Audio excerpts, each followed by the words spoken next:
Okay, today's learning target is I can use evidence from a text to support my answer. So we're basically just reviewing some things that we've already gone over. You should already know how to find textual evidence. So we're going to practice again doing that today, because when you take the Georgia Milestone Assessment next year, your 10th grade year, you will have to do that. Find textual evidence to support your answer. Look at the bell ringer on the side. It says, how do we know how a character feels in a story? So how can we tell how a character feels in a story? Janaya Joy. How they show. How they show what? Like emotion, and like how they explain it, and how they talk to other characters. Okay, how they talk to other characters. Anything else? How they movement. Maybe how they look. What'd you say, right? How they're moving. And today, that's exactly what we are going to look for.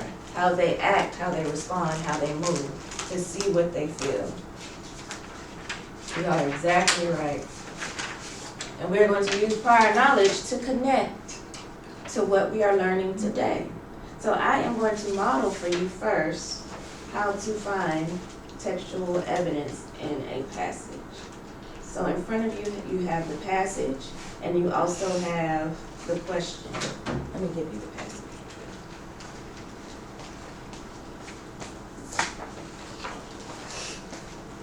Take one, pass it down.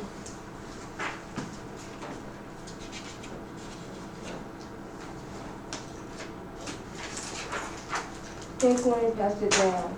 Yep, take one, pass it down. Everybody has one?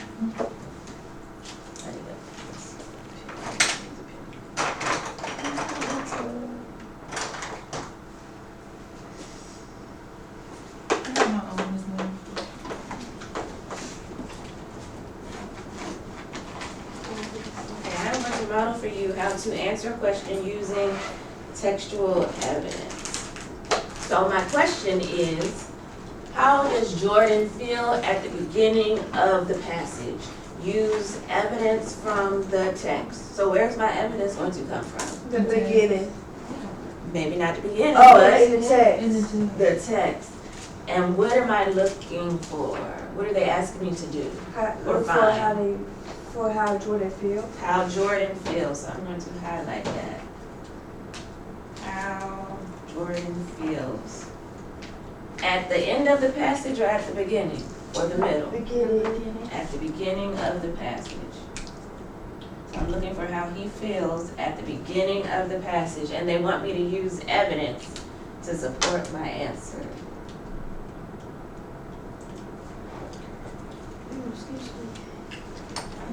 Let's look at the passage. Jordan has been preparing all week for his class presentation. But as the moment got closer, he began to feel nervous. His hands started to shake, and he kept looking down at his notes instead of making eye contact with classmates. He worried that he might forget what to say or make a mistake in front of everyone. Even though he practiced several times the night before, his voice felt shaky when he started speaking. As he continued, he slowly became more confident and remembered his points. By the time he finished, his classmates clapped and Jordan smiled, feeling proud of himself for not giving up. Okay, so first I'm going to look for clues in the text about how Jordan feels at the beginning. So I'm going to find clues at the beginning. And some of the words I see first are nervous. He began to feel nervous. What else do I see? His hands started to shake, so I'm going to highlight that.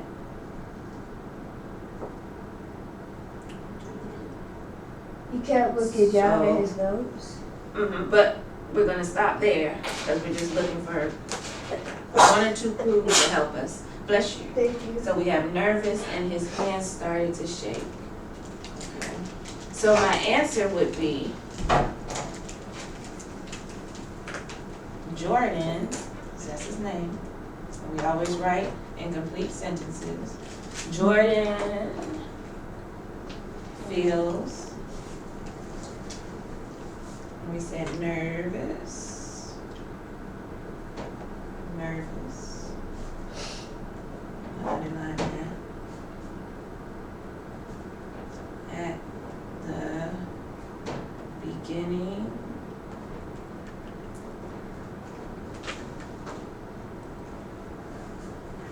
because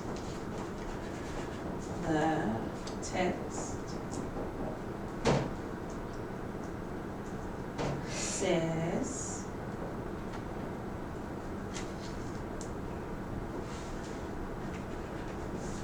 his hands started to shake. Period. Okay. So I said Jordan feels nervous at the beginning because the text says, and since those are not my words, I had to use what? Quotations. Quotation marks. Because the text says his hands started to shake. Okay. So I found evidence in the text to support my answer that he feels nervous. Okay. Now we're going to try to do one together. Can everybody see? Does it look blurry? Okay, let's try and find one together. Which sentence in the text shows how Jordan feels? Let's say at the middle, in the middle of the text. He worries that he might forget what to say or make a mistake in front of everyone. Okay, so let's highlight worry. And he's worried because you said what? He might forget what to say or make a mistake in front of everyone. He might forget what to say or make a mistake in front of everyone. Good job.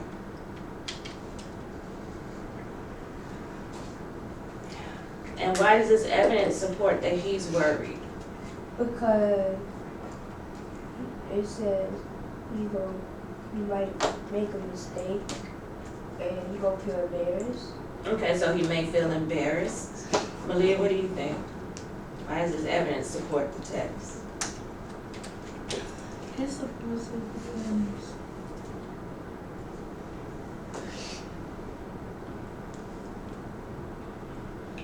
because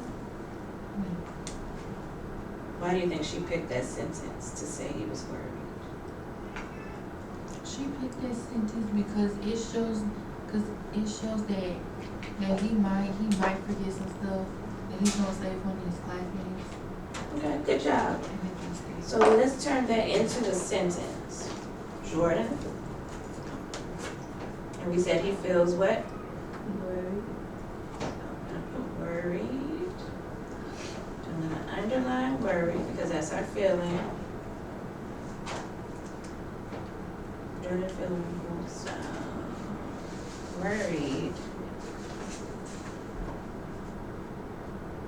in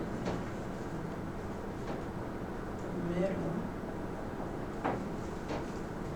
of the text because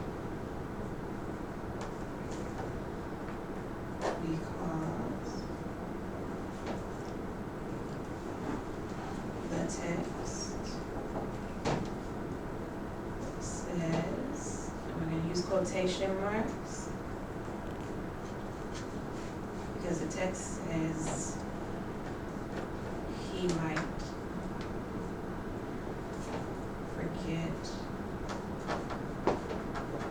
what to say or make a mistake in front of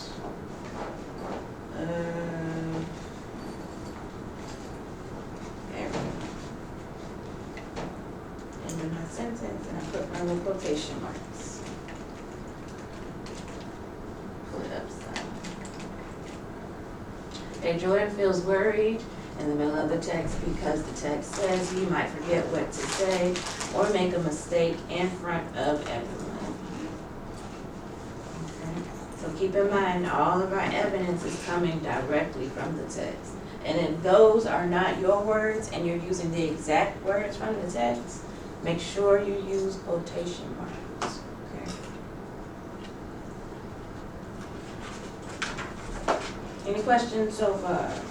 No.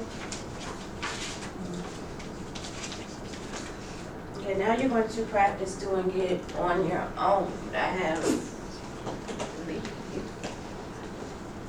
4 more passages we're going to look at.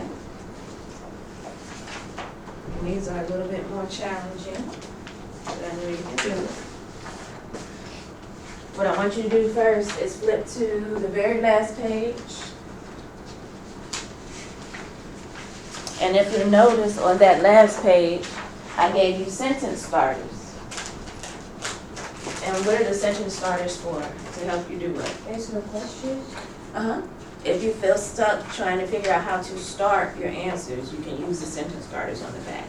If you don't need them, you do not have to use them, okay? So you're gonna do the exact same thing we did up here. You're going to read the passage. And then you're going to look at the question.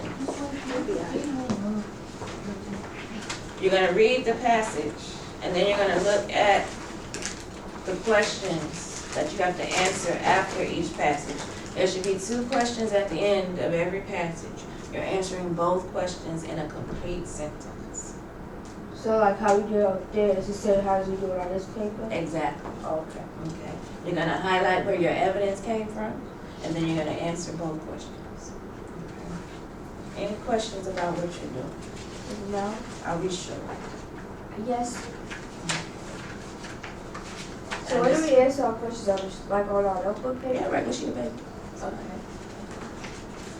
Any other questions? Okay. Once you finish this, we're gonna do an exit ticket, so I can assess how well everybody understands how to cite evidence from a text. Okay? So if you're unsure or you need help, please raise your hand and let me know. Okay? Any questions? Let me start. I'm gonna check in with you in about 7 minutes to see where you are with the first one.